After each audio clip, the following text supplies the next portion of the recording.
네, 안녕하세요. 학교폭력 전문 행정사사무소 승무입니다. 2월 달에 포스팅한 건데요. 네, 남녀공학 성희롱 사건 많아요. 그러니까 이제 학생들 사이에 아직 뭐 인격적으로 미성숙한 우리 친구들이죠. 그러다 보니까 이제 뭐 욕설, 뭐 이런 그렇다고 욕설이 전부 나쁘다고 할 수는 없어요. 왜냐하면 그 또래 문화에서는 사용한 언어가 자신들의 그러니까 또래 집단과 영역과 친밀도를 확인하는 수단으로 나오는 게 이제 발달 심리학에서는 그렇게 보거든요.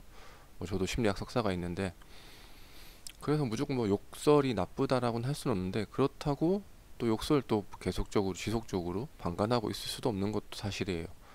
예.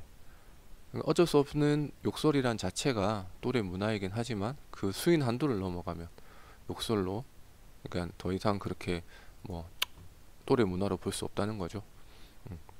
그래서 이제 사후 처분을 제가 받았습니다. 뭐 제가 받은 건 아니고 의견서 제출해서 네. 사회공사 5시간을 받았고요. 이 작년 거예요. 제가 요즘 바빠가지고 계속 포스팅이 미뤄지고 영상도 올리는 게 미뤄져가지고 뭐 사실 저만 해도 뭐 초등학교를 제외하고 대부분 남중 남고잖아요. 네. 근데 저도 이제 당연히 이제 남중 남고라고 생각을 하고 이제 자녀를 양육하면서 이제 중학교 첫째가 이제 중학교를 갔는데 이렇게 보니까 그럼 뭐 중학교로 가더라고요. 물어보니까 이제 합반이라고. 네. 제가 용인 수지에 살고 있는데 한 반에 한 학년에 그 13학급 네 그리고 한 반에 뭐 36명 정도 있는데 남녀 이렇게 같이 하고 있습니다.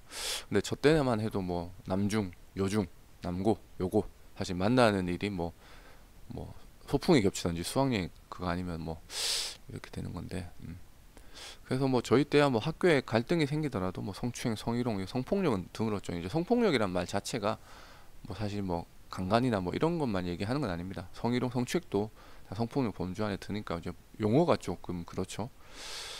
그래서 요즘은 학령 인구가 감소하면서 이제 초등학교 때부터 뭐 당연히 초등학교 때는 저희도 뭐 남녀공학이었지만 중학교, 고등학교 거의 남녀공학이죠. 네, 그래서 이제 아직 인격적으로 성숙하지 못하는 시기다 보니까 뭐 이런 문제가 계속 문제가 됩니다. 뭐 첫 번째는 보시면 뭐 이제 요즘 뭐 성관계가 빨라졌잖아요. 뭐 중학생들도 성관계를 하는 사례도 있고 아니면 뭐 이게 사귄다는 의미 자체가 뭐 성관계를 가지지 않아도 서스럼없이 성적인 사진을 주고받는 경우 뭐 나치 사진을 주고 우리가 이제 사귀는 거다 뭐 이런 식으로 뭐 증명을 하는 네 이렇게 되는 거죠. 근데 왜냐면 이게 성인들 같은 경우에는 이게 문제가 될 줄 알아요. 이제 인식이 있는데 학생들 아직 그까지 생각을 못 하는 거죠. 뭐 한 번씩 뭐 유머 사이트인가 뭐 이런 데 보면은 뭐 대학생분들이 뭐 영원히 사랑한다는 의미로 뭐 결혼 혼인 신고를 하는 사례도 있고요. 뭐 저희도 그걸 보면 뒷목을 잡는데 학생들은 아직 인격적으로 성숙하지 못하다 보니까 이런 경우가 있습니다. 그리고 뭐 장난을 빙자해서 뭐 자는 모습을 찍거나 아니면 뭐 그 뭐죠? 치마 그러니까 교복 치마 밑에 뭐 이렇게 카메라를 집어넣어서 뭐 이렇게 몰카죠. 어른들로 치면 하거나 아니면 뭐 인스타에 사진을 다운로드 받아서 딥페이크 뭐 제일 많이 되는 뭐 지인 능욕 뭐 그런 걸 만들거나 하는 거죠. 그러니까 예전에는 이제 학폭이 뭐 폭력이나 뭐 절도가 아니고 뭐 강요 뭐 이런 게 많았다면 요즘은 성폭력 성희롱 신고 건수가 늘어납니다. 거의 161% 증가했다고 하네요. 그 중에서 강제추행이 성희롱이 불, 몰카가 이런 식으로 나타났습니다. 강제추행이라는 게 이제 어른들의 입장에서는 이게 알잖아요. 근데 학생들은 잘 몰라요. 뭐 남학생 여학생 또 하는 건 물론이고 여학생도 남학생한테 막 그렇게 하는 거죠. 네. 그리고 성희롱은 법적으로 처벌되진 않아요. 이게 징계벌적으로 이제 뭐 직장 내에서 처벌되는 건데 이것도 뭐 사실 뭐 남학생이 여학생 보고 뭐 여학생이 남학생 보고 이렇게 되는 거예요. 이게 남학생이 여학생 보고 뭐 가슴이 크네 이것도 성희롱이지만 여학생들이 남학생 보고 오 물건 튼실하네 이런 식으로도 학폭위가 와요. 네.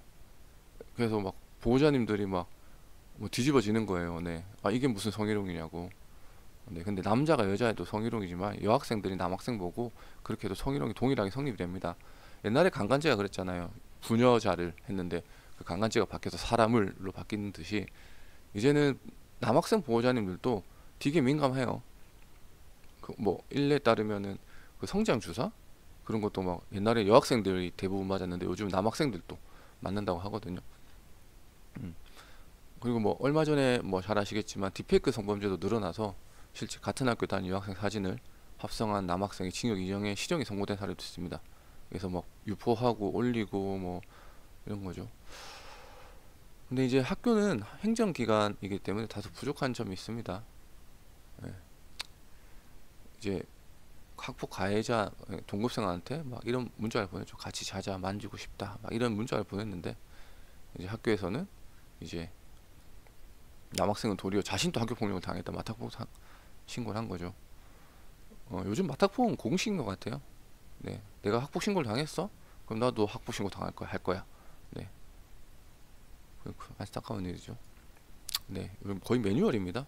무조건 저도 뭐 상담 받으면 다른 데 가면은 뭐 무조건 마탁폭 신고하라고 했다. 이게 맞는 거냐 물어보는데 저도 뭐 사실 이 부분에 대해서 자유로울 수 없습니다. 네. 그래서 이제 남학생이 이번 사건도 같은 남녀공학 이제 중학생이 남학생 여학생한테 이제 신체 부위를 특정해서 별명을 지어서 성희롱 발언했죠. 뭐 예를 들어 옛날 같으면은 뭐 머리 크다고 하면 버섯머리, 뭐 대두, 뭐 이렇게 하는데 이게 승무행정사를 찾아오셨고 이렇게 진술서를 냈습니다. 그래서 서면사가 내부를 받았죠. 또 이런 일이 요즘 많습니다. 네, 교내봉사 4시간이 됐는데 사회봉 5시간 받았는데 뭐 안타깝습니다. 이런 것들도 다 학폭으로 처리해야 된다는 것도 좀 안타까운 사건이고 아무튼 뭐 관련해서 뭐 궁금한 거 있으시면 언제든지 물어보시면 제가 전화 주시거나 뭐 카페에 남겨주시면 답변 드리겠습니다.